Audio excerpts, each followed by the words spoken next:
Good afternoon. Well, Storm Kathleen certainly dominated the start of the weekend's weather. Widespread gusts of winds in excess of 60 to 70 mile an hour coast.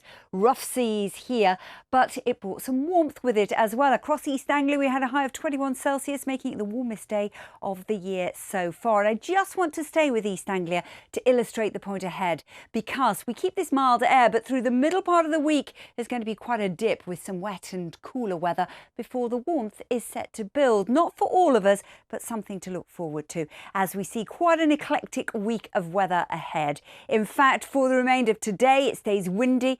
The low pressure still dominates. We've got strong to gale force gusts of winds and rain in the far northwest of Scotland. We've got a rash of showers, really quite organised, moving up through southwest England, Wales, up into eastern England, and not quite as warm with it either this afternoon. In the drier, brighter interludes, we're looking at highs of 17 degrees, which is still pretty good for the time of year. But there is another deepening low which is set to arrive on Monday, and this is going to bring yet more wet weather and windy weather eventually. Monday on the whole not too bad. Still gales into the far north of Scotland. The heaviest of the rain pushing its way up through the Irish Sea as we go through the day, and ahead of it there'll be some sharper showers as well. 17 is a daytime maximum across East Anglia and South East England. But as we go through Monday evening and overnight, that rain, some of it really quite heavy and slow moving, pushes its way into northern England and southern Scotland.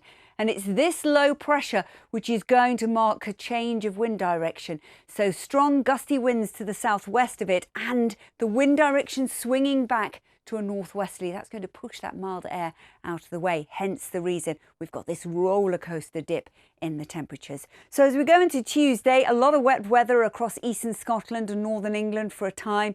Cloudy with showers clearing their way south and east. A windy day as well on Tuesday. Gusts of winds widely in excess of 40 miles an hour across the country. That is going to make it feel quite cool once again. 9 to 12 degrees. Don't get caught out on Tuesday. Pretty miserable day. Wednesday will start off quite promising with some sunshine. Once again, another low's moving in, clouding over from the west. But eastern Scotland, eastern England down to southeast England may be dry for the bulk of the day. The wet weather arrives from the west. The wind direction changes once again. It's all changed, but some of that rain really quite heavy. We could be looking at the potential for some localised flooding in Scotland this week. 10 to 12 degrees here, 14 further south. As we move into Thursday, slightly quiet today with sunny spells and scattered showers and high pressure building to the south. And that's going to allow this slightly warmer air to start to push back in for many of us. So once again, it looks likely that the weather story will change. Thursday will be a quieter day, a drier day, a chance for us all potentially to catch our breath, and temperatures will start to climb. In fact, we're likely to see highs of 17 to 19 degrees. Now, as we move out of Thursday, it's likely that we will start to see that warmer air arriving. 20 degrees, not out of the question. Not for all of us, but certainly something to look forward to. That's it. Take care. Race Across the World is back. Let's go! Oh my God, it's real now. 5 intrepid